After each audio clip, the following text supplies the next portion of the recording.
मैं कह रही हूँ आपकी पार्टी की बुनियादी परेशानी क्या रही जिसका फायदा बदले के रूप में नीतीश कुमार, जिनके ऊपर आप आरोप लगा रहे हैं, उन्होंने उठाया?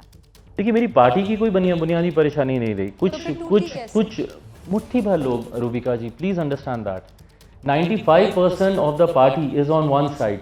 सांसद विधायक आते हैं जाते हैं, और ये मेरे साथ ही नहीं होता, ये हर राजनीतिक दल में होता है, देश में ही नहीं दुनिया में होता है ये। और सांसद विधायकों से पार्टी नहीं चलती। पार्टी का जो ढांचा होता है वो उसका संगठन होता है, उसकी जो आत्मा होती है वो संविधान होता है। 2016 में भी हमारे 2014 में भी हमारे 6 सांसद थे, बट दैट सेट ऑफ 6 सांसद were totally different to this set of 6 सांसद। उस वक्त भी संगठन के लोगों ने उनको जिताया चुना, इस वक्त भी संगठन के लोगों ने। उस वक्त समस्तीपुर से हमारे सांसद रामचंद्र पासवान जी थे, इस वक्त लेकिन उन 5 लोगों ने खत लिखा, खत लिखकर उन्होंने नेता की मांग की, स्पीकर ने उसे मान लिया। Now give me a minute to explain this to you, right? How can the Speaker of Lok Sabha overrule the constitution of my party?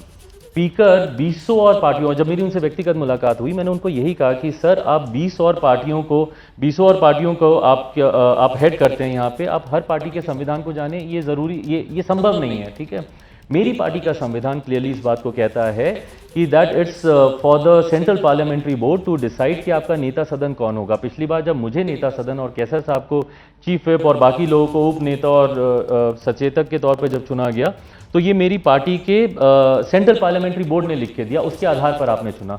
Recent example, इसका एक उदाहरण मैं देता हूं। संजय जायसवाल जी, जो कि बिहार के भारतीय जनता पार्टी के प्रदेश अध्यक्ष हैं, उनको मुख्य सचेतक के पद से हटाया गया। क्या सांसद गए थे अध्यक्ष जी के पास?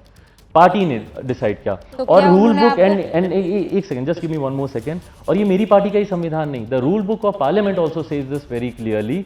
उसके अपेंडिक्स 4 का सब क्लॉज 2F अगर आप पढ़ेंगे, उसमें लीडर की डेफिनेशन है, leader is the person chosen by the party. तो ये पार्टी डिसाइड करती है, सांसद नहीं डिसाइड कर सकते कि आपका नेता सदन कौन होगा वहां। तो क्या इसको अंडू किया जाएगा? बिल्कुल नहीं किया जाएगा।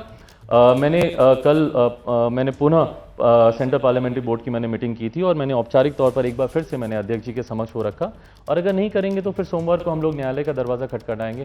भाई, मुझे पता है कि मैं संवैधानिक तौर पर और मैं कानूनी तौर पर मैं सही हूं, तो मैं क्यों ये गलत चीज को मैं मानकर चलूं?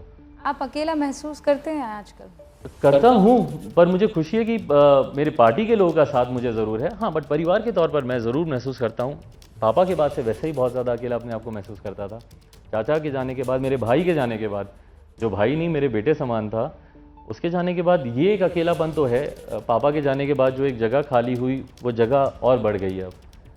पर हाँ, जनता के बीच जाऊंगा, उनका आशीर्वाद, अब जनता नहीं तो और कौन है मेरे लिए। रामविलास पासवान होते तो आज ये दिन देखना पड़ता पार्टी को? मुझे नहीं पता, कहीं ना कहीं उनके रहते हुए भी, और मुझे चिंता थी कि आखिर के दिनों में पापा इस बात को लेकर बहुत परेशान थे कि ये गाहे बगाहे इस तरीके की बातें उस वक्त भी उठती थी। मुझे याद है जब पापा हॉस्पिटल में भी थे, उस वक्त भी 2 बार, और मुझे लगता है कि पापा की चाचा से जो आखिरी बार फ़ोन पे बात हुई थी हॉस्पिटल से, उसमें पापा ने यही कहा था कि क्यों इस तरीके की बातें सामने आती हैं कि पार्टी टूट रही है, पार्टी टूट रही है, क्यों तुम लोग कर क्या रहे हो, क्यों ऐसा हो रहा है। तभी मेरे चाचा पशुपति कुमार पारस जी ने 27 सितंबर 2020, मेरे पिताजी के निधन से 11 दिन पहले, एक प्रेस विज्ञप्ति उन्होंने जारी की थी, जिसमें उन्होंने स्पष्ट तौर से कहा था कि पार्टी के कुछ सांसदों के बार बार टूटने की खबरें आती हैं, जिसमें उनका भी नाम आता है, जिसको लेकर वो दुखी हैं, और उन्होंने स्पष्ट तौर पे कहा था कि मेरी पूरी निष्ठा पार्टी के राष्ट्रीय अध्यक्ष चिराग पासवान जी और उनके द्वारा लिए गए तमाम निर्णयों के साथ है, उनके फैसले के साथ मैं चट्टान की तरह खड़ा हूँ।